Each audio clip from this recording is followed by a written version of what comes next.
Hola, ¿qué tal? Buenas noches a todos. Quería compartir una presentación que hice hace algún tiempo en algunas jornadas sobre la mediastinoscopía, describiendo un poco el valor predictivo negativo de la mediastinoscopía. Este es un tema que hoy en día con los nuevos métodos de estadificación mediastinal, especialmente los endoscópicos, aparecieron algunos artículos que ponen en duda qué tan buena es la mediastinoscopía comparado con estos nuevos métodos para estadificar el mediastino. Primero, me gustaría empezar describiendo qué es el valor predictivo negativo. Bueno, esto probablemente muchos de ustedes ya lo conocen. Lo que hacemos en esta tabla de doble entrada es considerar un test diagnóstico, en este caso la mediastinoscopía, y en la entrada de las columnas consideramos una enfermedad. Y vemos los pacientes que testearon positivos y que tuvieron la enfermedad, que son los verdaderos positivos. Los que testearon positivos y no tenían la enfermedad son los falsos positivos. Y tenemos los que testearon en negativos y tenían la enfermedad, que son los falsos negativos. Y por último los verdaderos negativos, que son aquellos que el test dio negativo y la enfermedad no estaba. Cuando uno evalúa el valor predictivo negativo, lo que está evaluando es la segunda fila de esta tabla. Son aquellos pacientes que testean negativos para el test y nosotros lo que queremos saber es, al haber testeado negativos, qué tan probable es que sean verdaderos negativos. Entonces, el cálculo que se hace es los verdaderos negativos dividido todos los que fueron negativos, es decir, los falsos negativos y los verdaderos negativos. Saber el valor predictivo negativo contesta la pregunta. En el caso de la mediastinoscopía, tenemos un paciente que la mediastinoscopía dio negativa. Entonces la pregunta que hacemos es ¿qué tan probable es que el mediastino de este paciente sea verdaderamente negativo? Ese es el valor que nos da el valor predictivo negativo. Acá está un poco esto que estábamos conversando. Queremos saber en un paciente con un test negativo qué tan probable es que tenga la enfermedad. Es la proporción de pacientes que no tienen la enfermedad y el test dio negativo. Este número, el valor predictivo negativo, está afectado por la prevalencia de la enfermedad y eso se ve en este cuadro de doble entrada que veíamos recién. Si nosotros vemos la enfermedad, vemos que estamos considerando este cuadrante, que es el de los falsos negativos, y la prevalencia de la enfermedad tiene que ver con A más C, ¿sí? Este numerito que está acá, esta letra que está acá, que es el grupo de pacientes que sí tienen la enfermedad. Entonces, como los falsos negativos están considerados en el cálculo del valor predictivo negativo, la mayor prevalencia de la enfermedad o menor prevalencia va a afectar el número del valor predictivo negativo. La mediastinoscopía, haciendo un poco de historia, un repaso, el primer artículo que sale publicado sobre la mediastinoscopía salió en un journal llamado Diseases of the Chest, que en realidad es el journal Chest de hoy en día, en el año 1959, publicado por Eric Carlens, que es el inventor del mediastinoscopio de Carlens, que hoy usamos casi todos nosotros para hacer mediastinoscopías, y describe a la mediastinoscopía como un método. Acá está el resumen, digamos, un poco un print de lo que dice el artículo, que lo considera como un método más simple que la toracotomía para determinar si un paciente que tiene cáncer de pulmón podía operarse o no. ¿Qué significa con esto? Ellos, al hacer una mediastinoscopía, o Carlens, mejor dicho, al hacer una mediastinoscopía, veía si el mediastino estaba afectado por tumor, ¿sí? Imaginen que en esta época, como mucho, podíamos hacer una radiografía de tórax y se podía ver algún ensanchamiento mediastinal o una masa pulmonar. Entonces, de esta manera al paciente se le ahorraba la toracotomía, se podía hacer una pequeña incisión en el cuello, de hecho hacer una mediastinoscopia y ver si la vía aérea estaba fija o no. Si estaba fija, consideraban que el mediastino estaba invadido y que no valía la pena hacer una toracotomía para operar el cáncer de pulmón. Así un poco se inició la mediastinoscopía, algo no muy diferente a lo que hacemos hoy en día. Lo que pasa es que hoy en día lo que buscamos es enfermedad microscópica y confirmar el hallazgo de enfermedad que vemos en una tomografía computada o en un PET.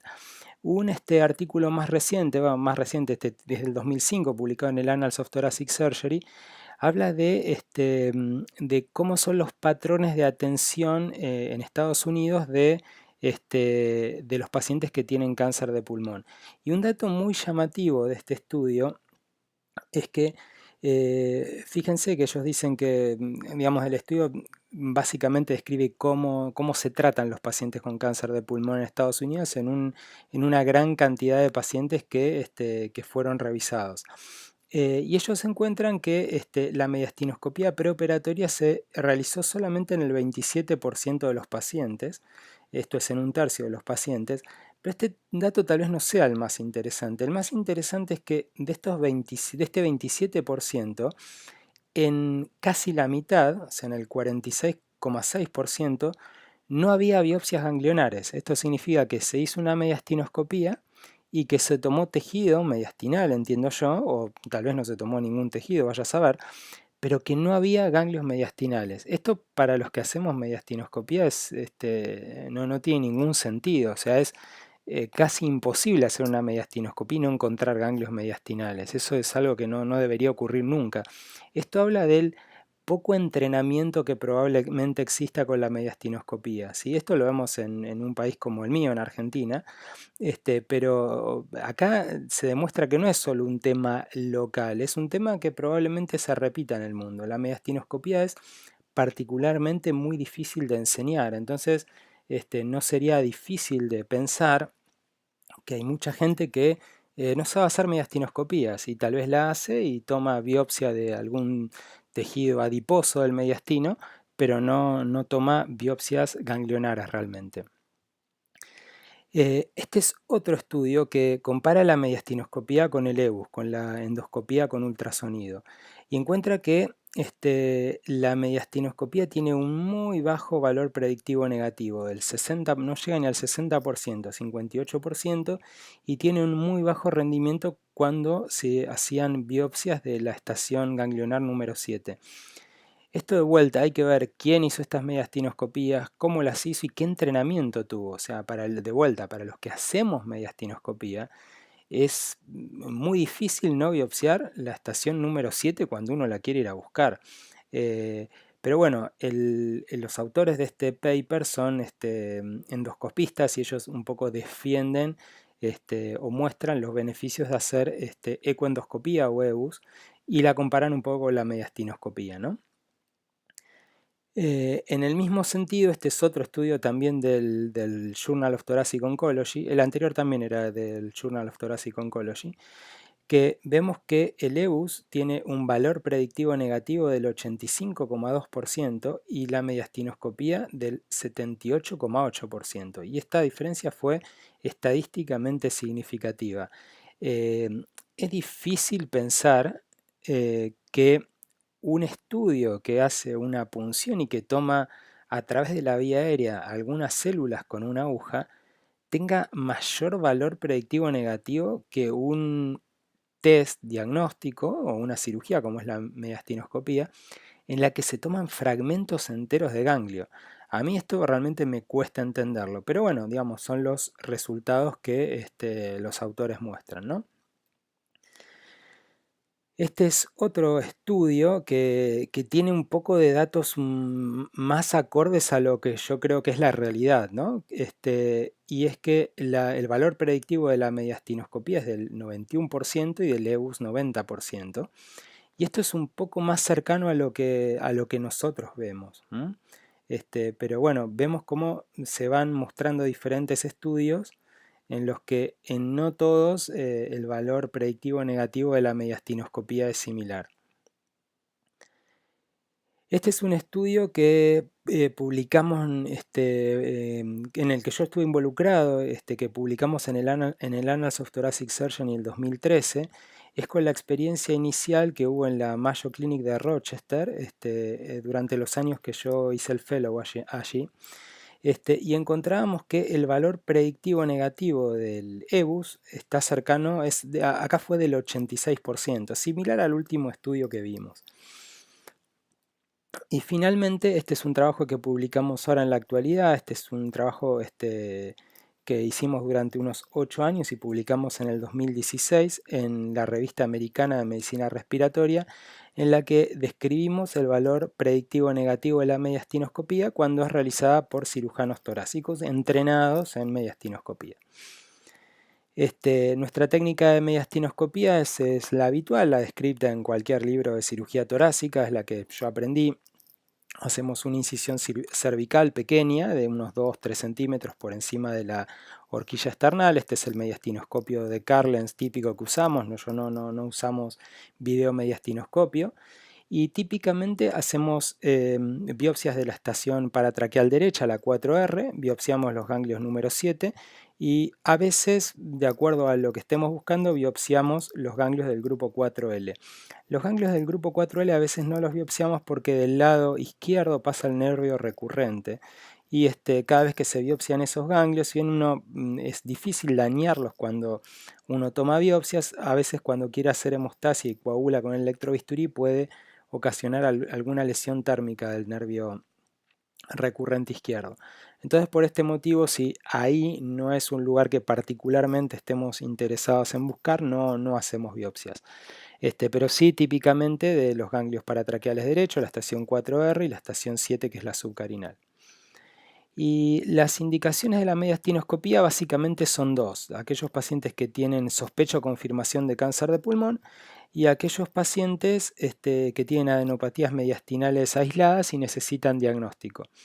Dentro del primer grupo, aquellos pacientes que tienen sospecha o confirmación de cáncer de pulmón, básicamente lo que hacemos en la mediastinoscopía es para estadificar a estos pacientes. Y las indicaciones de mediastinoscopía en un paciente con sospecha o confirmación de cáncer de pulmón son básicamente tres. La primera, y que para mí es la más importante, es aquellos pacientes que tienen enfermedad clínica ganglionar iliar, es decir, aquel paciente tiene un tumor de pulmón y además tiene ganglios iliares PET positivo o aumentados de tamaño en la tomografía computada. Después, otro grupo de pacientes son aquellos pacientes con tumores centrales, aquellos que son un T2, un tumor de más de 3 centímetros, especialmente si es central. Tumor periférico, nosotros usamos la definición del CALGB 40503, que es un trial, es el trial que evalúa la resección menor versus la lobectomía en cáncer de pulmón. Y acá se define el tumor periférico como un tumor, con aquellos tumores que el centro del tumor está en el tercio externo del pulmón en cualquiera de los planos que uno lo mire. Todo lo que no está en el tercio externo del pulmón son tumores centrales, y aquellos tumores centrales tienen mayor probabilidad de tener metástasis mediastinales ocultas cuando no se ven en la tomografía o en el PET. Entonces, en este grupo de pacientes también sería conveniente hacer una mediastinoscopía. Y por último, aquellos pacientes que tienen un tumor de pulmón con un SV alto. No hay un punto de corte, pero está bastante estudiado que a mayor SV, mayor probabilidad de tener metástasis mediastinales. Por supuesto, acá no están mencionados en la diapo, pero los pacientes que tienen ganglios mediastinales de más de 1 centímetro, que son PET positivo en los grupos 4, 7, por supuesto tienen que hacerse una mediastinoscopía. Pero estos son aquellos que no tienen clínicamente enfermedad N2 y nosotros estamos buscando enfermedad mediastinal oculta. Y por otro lado están estos pacientes, que algunos de ellos son pacientes que tienen un tumor extratorácico y otros que como hallazgo tienen ganglios mediastinales y uno desea saber si tienen alguna enfermedad en estos ganglios. Esta fue la experiencia nuestra hasta el 2015, fueron 108 pacientes con una edad media de 61 años, el 61% de estos pacientes fue varón, el 39% fue mujer, y es importante cuando uno va a buscar el valor predictivo negativo, que es lo que estábamos buscando nosotros en este trabajo, es definir cómo vamos a considerar que un paciente es verdaderamente negativo después de haber hecho la mediastinoscopía. Es decir, un paciente que hicimos la mediastinoscopía, que fue negativa, que no encontramos ninguna enfermedad, ¿cómo vamos a confirmar que después fue verdaderamente negativo? Bueno, nosotros el criterio que usamos fue Cuando este paciente fue a una cirugía pulmonar y se hizo una disección ganglionar y la disección ganglionar no encontró ninguna enfermedad o no encontró tumor, ese es un verdadero negativo. Y en aquellos pacientes que no hicieron una disección ganglionar, la negativa se confirmó cuando por un año pudimos controlar a estos pacientes y estos ganglios no habían cambiado de características. Entonces estos pacientes, nosotros estos pacientes con mediastinoscopía negativa los consideramos verdaderos negativos. Bueno, ¿cuáles fueron los resultados? Complicaciones durante la cirugía o complicaciones de la cirugía, tuvimos el 4%, un solo sangrado que se controló con un taponaje con gasas y en el momento se pudo resolver, que no pasó a mayores, no requirió ninguna transfusión. Fue un paciente que tenía metástasis ganglionares de un tumor renal y lo que sangraba eran los ganglios mediastinales, porque estas metástasis de un cáncer renal habitualmente son muy sangrantes. Bueno, ese fue el paciente que tuvo un sangrado, no tuvimos ningún sangrado relacionado a lesiones de grandes vasos ni nada por el estilo. La mortalidad hospitalaria fue de 1 en 108 pacientes, menos del 1%, 0,9. 0,9. Este paciente que falleció no estuvo relacionado a la mediastinoscopía, sino a una enfermedad sistémica que él tenía, y fue un paciente que lamentablemente nunca pudo ser dado de alta. En realidad no fue mortalidad quirúrgica, sino mortalidad por una enfermedad sistémica del paciente. La mediana de tiempo operatorio fue de 40 minutos. Acá estamos considerando que la gran mayoría de estos pacientes requirió una biopsia por congelación y está considerada en este tiempo. Y la estadía hospitalaria fue de 0 días. O sea, casi todos estos pacientes se realizaron de manera ambulatoria. Se interna a la mañana, se hace la mediastinoscopía y al mediodía o a las primeras horas de la tarde se va a su casa después de haber comido y haberse movilizado. La mediana de estaciones ganglionares biopsiadas fue de 2, que es un poco lo que contaba al principio. Típicamente la estación paratraqueal derecha 4R y subcarinal. En el 100% de los pacientes encontramos tejido ganglionar. No hubo ningún paciente que no tuviese al menos un fragmento de ganglio, que esto va un poco en contra con el primer trabajo que mencionábamos, ¿no? Este trabajo que se veía cómo se trataban a los pacientes con cáncer de pulmón y hasta casi la mitad de los pacientes no encontraban tejido ganglionar. Bueno, eso no puede pasar, digamos, ¿no? No hay forma de que no tengamos tejido ganglionar en una mediastinoscopía. Hubo 9 falsos negativos, ¿sí? Que fueron, acá esto lo tendríamos que corregir, estos fueron falsos negativos, fueron 9 pacientes de 108 que la mediastinoscopía fue negativa y finalmente terminaron teniendo metástasis mediastinales. Esto da en nuestra experiencia un valor predictivo negativo del 84% y una sensibilidad del 85%. Bueno, las conclusiones. La mediastinoscopía es un estudio, una cirugía segura, ¿sí? Es una cirugía mini invasiva, segura, es ambulatorio, tiene un bajo tiempo operatorio, tiene una sensibilidad y un valor predictivo negativo mayor al 80% y siempre que hacemos una mediastinoscopía obtenemos tejido ganglionar. Y esta es mi opinión, ¿no? Es una cosa muy personal, pero yo diría que la mediastinoscopía continúa siendo el gol estándar de la estadificación invasiva del mediastino y contra la mediastinoscopía habría que compararse cualquier otro método más moderno disponible. Cuando cualquiera de estos métodos supera la mediastinoscopía, ahí tal vez podamos hablar de que estos nuevos métodos sean similares a la mediastinoscopía. Por supuesto que esto habría que hacerlo con un ensayo clínico, prospectivo, randomizado, pero lo cierto es que no son muchas las posibilidades que tienen muchos centros de hacer este tipo de estudios. Entonces, tal vez es bueno tener estos valores en mente. Es inaceptable, diría yo, que hoy en día alguien haga mediastinoscopía y no obtenga un valor predictivo negativo al menos mayor al 80%. Bueno, espero que la presentación les sirva. Gracias.